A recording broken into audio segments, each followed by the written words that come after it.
So we moved from the Jack Parr show to Your Love, to the Ernie Kovacs show, which was on Dumont. And late at night. Late at night, in 1954. How did that show happen? Do you remember? Well, we had to be on somewhere daily in New York through all the 50s. We were on, we weren't on at like 8 o'clock on Sunday or Tuesday with Burl and Sullivan, but if you were a fan, you could find us. We were on daily somewhere, all the networks. And the third network then was Dumont. ABC was just a glimmer in Goldman's eye, I think. And it was not a major network until till like 59 and 60, it started to come into its own. Did Ernie have the same kind of show again on Dumont? The same show, the same thing. Ernie had on Eddie Hatrack, and but this was a little more. I looked at the scripts of those shows because the Dumont shows and the CBS shows, they didn't have tape in those days, and they didn't kidney them. Only every now and then, every month for commercials or to sell commercials and so forth. So that I was so insecure about my singing, so I would call up a place called Radio Recorders and have them record my songs, because that's the only way I could hear myself and whatever. But then I noticed these weird things he was doing, and I said, record the whole show. So those were on those great big things like this. Big platters. And they start on the inside out, and they go. And all of the CBS shows are, I gave them all to UCLA, audio only. They're these great big things. And I pulled some of them out. And what he would do would be get a writer and get a boxer, like a very erudite writer, and have Rocky Graziano interview the writer. And sometimes just the chemistry of the two people, and he'd tell her no funny stuff, this is very strange, and it would be amazing. And that's all on, the Library of Congress said that it's the only record of a daily television show that exists, and it's audio only. And when on Dumont, the same thing. I said, just do it. So I have them all on audio. I'm trying to get them transferred. I'm going to try, because the next earthquake's going to do it. But he would pick up something, and here I have all the Dumont scripts in there, and I really want to go pull them out one by one and see what did Rocky Graziano say to this Mark Connolly. He would always Broadway playwright. Yeah, he was at our house all the time. Yeah. When Ernie took a day off, Mark would fill in, but he would always come up and no, he was a good friend, and he had a great sense of humor.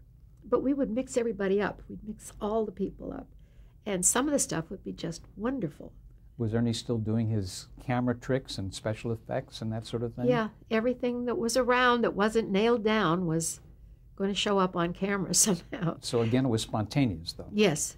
And with Dumont, it was, old man Dumont was a pioneer, and he made these things. He was the one that did the 39 was Dumont equipment. He was the first television ever shown anywhere was Dumont equipment and at the World's Fair.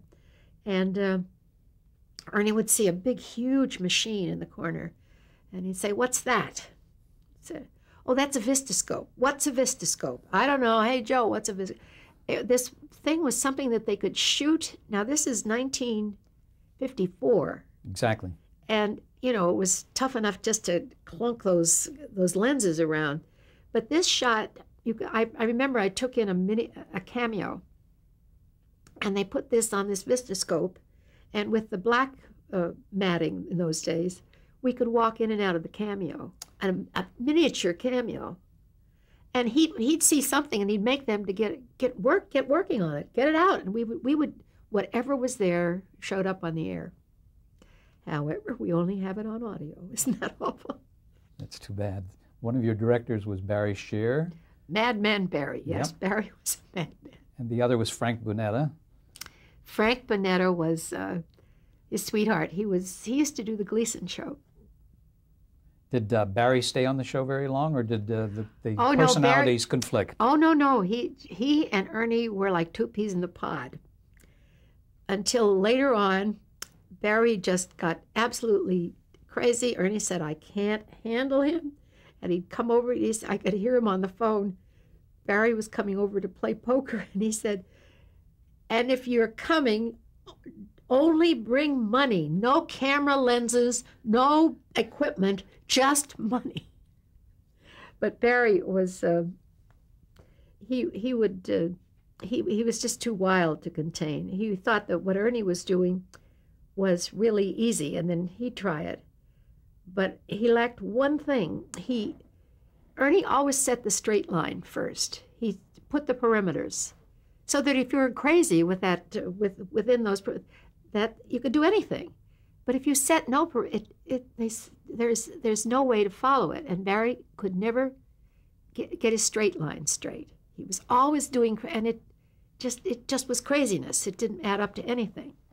And finally, I think Barry went on to do movies, and he had this same crazy thing where he'd have the shot, the guys would say, and he'd say, "Get the train come faster this time," and he had that shot, and he had faster and faster till it crashed, and I think somebody was hurt. But he had no boundaries, and he thought it just happened, and it didn't. There was a lot of thought that went into it. Had to go put a lot of thought into it. Yes.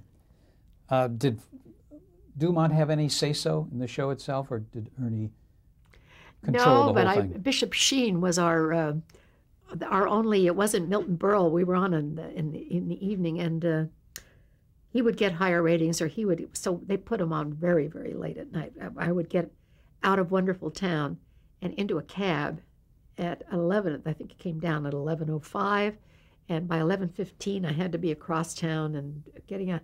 So he'd have the camera there with me getting out of the car, and it was all just casual, and you never knew what was going to happen. I liked that. That was the fun. When it's all, and you strive for perfection, sometimes you miss a lot. Mm-hmm. All spontaneous. Let's talk about some of the other people in the show. Peter Handley. Peter Handley was a production singer at the Copa, and he is famous now for having brought in the Nairobi Trio song. He said, "I don't know what this is, but listen to it." Well, let's talk about that. I mean, we're going to get to it, but I think it's important to know how that originated. Well, I hear all kinds of tales of who brought it in there, but it was Peter Handley one day at rehearsal, and he said, "Just listen to this." And he listened to it. He said, "Just listen to it." And he listened to it maybe 3 times. He said, "Okay, you're mechanical toys, you and Peter. You're on piano and you're playing, and I was playing the piano." He said, no, mechanical toys, this one. "And Peter, you're over here, and you do what I say." And he did. Within less than a half an hour, it was all worked out. And it's all to counts. You can't, it has to be on that 8. It's very difficult. I've done it with dancers who have trouble with it. But it has to be that way. But all those years, I couldn't see the monitor, we didn't have tape. I didn't know what everybody was laughing about. I just did this thing, and then I'd turn around and pull it on a different count. And I still don't know how to tell you what's funny about it. Well, who thought of the derbies and the gorilla masks? We didn't know we were in gorilla masks. That was the last thing he said. "Oh, yes, we're gorilla." I had to get them. I had to pull the outfits together. That's when they... with the purple, they were purple outfits that we had to dye them purple because it was, by this time, well, the first Nairobi Trio was on Dumont. 1954. I have the exact date somewhere, but it was on Dumont because we were rehearsing this at the Edison Hotel, and I was doing this thing and whatever. We still didn't know we did it. But we didn't have a monitor. We didn't see. I couldn't see without my glasses, and I never knew what everybody was laughing about till you hadn't videotaped, so there was no way to play it back. No way. Huh. And the timing was very unique on that. It was very unique. You had to count 8s, and as I say, we've had dancers who've had trouble with it. A lot of people have been under those masks who did take the time to count. Milton Berle's been under there, and Jack Lemmon, Tony Curtis, Sinatra, different people. But they worked very hard on it. It was not just, because if you throw it together, it isn't funny. It has to be exactly with the good German, the Nazi regime there. You have to do it right. What about some of the other people on that Dumont show? Henry Lasco, Barbara Loden? Oh, I think Barbara started on the Dumont show. Henry Lasco started mostly on the NBC shows. Okay. And of course, Eddie Henry Lasco was in Wonderful Town with me. He played the landlord. Wonderful character actor. It's one of the few times that Ernie really used an actor because he knew when to back off. And you used Eddie Hatrack again. On Dumont, yeah. Yep. Mm-hmm. Obviously, Ernie inspired loyalty with the people that he worked with.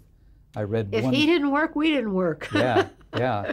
And the crew loved him, didn't they? Oh, yeah, yeah. Mm-hmm. What were your other favorite sketches from that period? Anything come to mind? I mean, we've talked about the Nairobi Trio. And I'm glad we got down specifically about how it all happened, too. Right. So that history can record that. He was, he did different, Pierre Ragout was a French storyteller. And he would, as I'd say, he would do just menu words. He would put just what he was, but he wouldn't have it written out. And when I see some of those character things written out, it just goes on and on and on. But he knew he had to kill 5 minutes, so he'd have a beginning and a middle and an end, and he'd have different things, and he was just amazing. He did the Pierre Ragout, then he did Percy Dove Tonsils, of course, and he did Melancholy, Miklos Molnar, Melancholy Magyar, the cook. But he would do the Rock, Mississippi, do the movie star with eyelashes, and he just had different characters that... Now, would he know about this character before the show started, or did he sometimes improvise to the extent that these characters developed right on the show? In the early days, that's why we had those laundry bags. He'd say, I think I'll do so-and-so, and hello, everybody, and they would do that. But by this time, he was doing more scripts. The scripts, as we're going along, got more and more complicated. Did he have a lot to say about those scripts? Everything. He wrote them. He wrote them. He wrote like them. this, 2 fingers. Huh. Then he'd give them to somebody that could read his 2-fingered thing. He'd be so great for the computer age because nobody does punctuation or anything. It would just go like this. He would have been, if he had ever seen a computer, I don't think I'd ever have seen him again. No. Now, that show on Dumont ran until April of 1955. Do you remember why it went off the air? Yeah, they were closing the studio. Oh, is that what happened? Yes. Oh. And you do know what happened to all of the, I've been saving all of these. In 1968, I bought back everything I could find of Kovacs and searched them out, and I couldn't get them back from Dumont. And I found out why recently. In the early 70s, when I was still trying to get them, there were just whatever. They were selling Dumont. I asked Bruce Dumont about it. They were selling, and they had all of the Jackie Gleason shows there, those wonderful things. The original part of the Honeymooners started on that network, and he had all of his original Cavalcade of Stars, I think it was called. And there was Captain Midnight and the Kovacs shows and everything. And one of the lawyers for whoever was buying said, well, what about all these tapes that are here? Who's gonna store those, and who's gonna do the copyrights? The other lawyer said, don't worry about it, I'll take care of it. And he pulled up 2 semis about 2:30 one morning, loaded them all on, and drove down to New York Harbor, put them on a barge, and threw them in the ocean. Isn't that when I hear that, I luckily didn't hear it while I was I would have been berserk. But, I mean, it's the same story you hear about all the early NBC shows, that they wanted to reuse the videotape because it had just come in, and so they erased all those early shows. When Ernie died in '62, the crew came to me and said, all of his tapes they are using as used tape to do the weather and the news. Can't you do something? And I said, okay, to the lawyers, I said, please, go. We owed him a lot of money. He said, promise him anything, I'll go work, I'll do it, but we gotta get those tapes out, and I did get them, most of them. You rescued them. Some of them fell off the truck, shall we say. But, and I'm still working on some of those, but I keep looking. I keep finding collectors. I buy them back. I don't care. Let's jump now to the Jack Parr show that was on the morning on CBS in 1955. You're back there again. I mean, you replaced, I think, Betty Clooney? Yeah. Okay. Uh-huh. Any relation to Rosemary? Oh, yes, sister. Her sister? Yeah, we're very close, actually. How did you get that job? I guess having done the other show before, I was available, and they took, as Jack said, took it back. The audience said, that's it. So, what was the format of that show like, Edie? Well, I was the girl singer on the show, and this other guy from California called Merv Griffin was the boy singer. And I thought, he wasn't like any other boy singer, if you'll pardon the expression, that I ever met. His mind was on to everything. And when he had that game, and I asked him, I said, how did you do that? Da, da, da, da, da, da. He said, I figured out 15 seconds. I figured out exactly how long. And every time that is played, that he doesn't have to be in the hotel business or buy. He can just get by on that alone. He gets the ASCAP royalty on that. Of course. Yeah. And they did a takeoff on Jay Leno, and to the air I said, well, Merv, you did it again. So did you do numbers with him on the show? Oh, sure. Individually, or? Oh, anything, duets, whatever. We were both fast studies and whatever they wanted, or if they had a certain amount of time to kill, we'd give them a 45-second song or whatever. We were utility singers. How did that show compare to the Good Morning America or Today show? I mean, it was not. We sat at desks, I remember, like the news people, but no, it was trying to put different people. Dodie Goodman was in Wonderful Town. I said, you got to get some of these crazy people on, Jack, because they're very funny, because she used to recite romantic poetry. Poor Charlotte, he walked in the dark, it was some from 1868. It was hysterical. But different people, and Hermione always showed up with a scar. And Jack would usually, that would be too weird for him, but he would react. He was the best reactor. If he could do that in the movies, he would have been a film star. It was then really a variety show, wasn't it, with him as the host? Was it any different from his earlier Parr shows, or? No, it seemed like the earlier Parr shows had crazier writers on, as I recall. They were wonderful. It was just fun to be around them, because they were just as straight-laced as Jack was. They were just hell-bent on, anything that would rile him up made for a very funny show. So this was more subdued. This was more subdued. It was more getting closer to the talk show format that Steve Allen was doing. And Hugh Downs was there? Hugh Downs, Charlie Collingwood, I remember.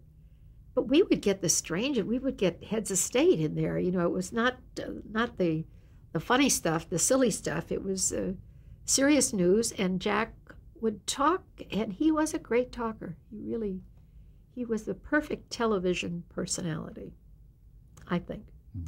And when they were doing, Steve Allen would be on when we were on Dumont locally. And I've heard the writers say this, because we always knew it, but they have told me since, that what they would do in the green room was put on local Dumont. We were on a half hour earlier. And they would take all the stuff that we did locally, and they would put it on the network at 12 o'clock. We were on at 11:30. And we wouldn't, there was no tape, but we'd hear about it. Hey, Steve Allen did. They'd say, what? Because we just did it while we were on the air. They would take the bit off. And while somebody was singing, hey, Steve, we're going to do this, this, and this, and this. And they said, the writer said, well, you were local. And I said, but it doesn't make it right.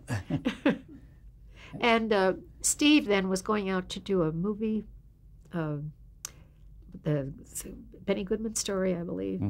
And he said there are only two people that he would recommend, and that would be Jack Parr or Ernie Kovacs. So they gave Ernie 2 nights, Monday and Tuesday night. and Jack then somebody else. And Ernie was just then starting on this really weird, the silent shows and all. He was starting on all this stuff. And what did the guy say? He was too hard to control. And he was after more esoteric stuff. And Jack was just perfect. And he is a great interviewer and could talk to anybody. And he's well read and well educated, isn't he? I mean, he seems to know a lot about a lot of things. Yes, but he had a lot of help. I don't mean that in a bad way. No, I understand what you're saying. Have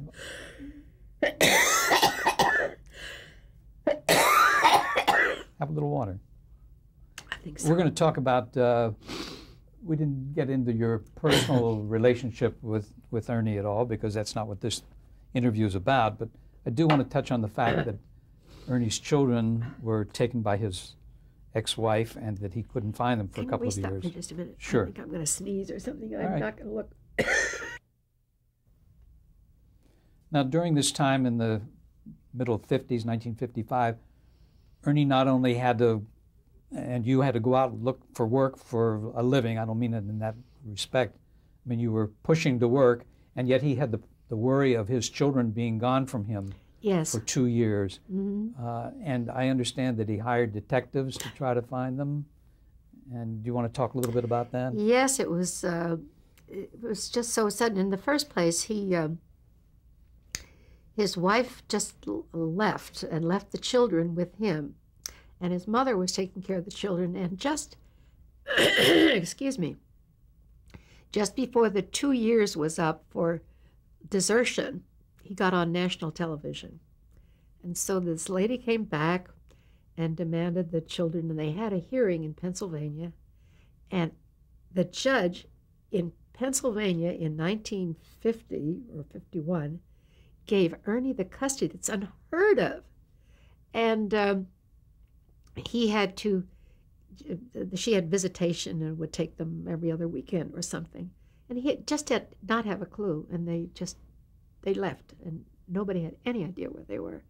And he had detectives in Texas and detectives in everywhere. And did he use television to try to?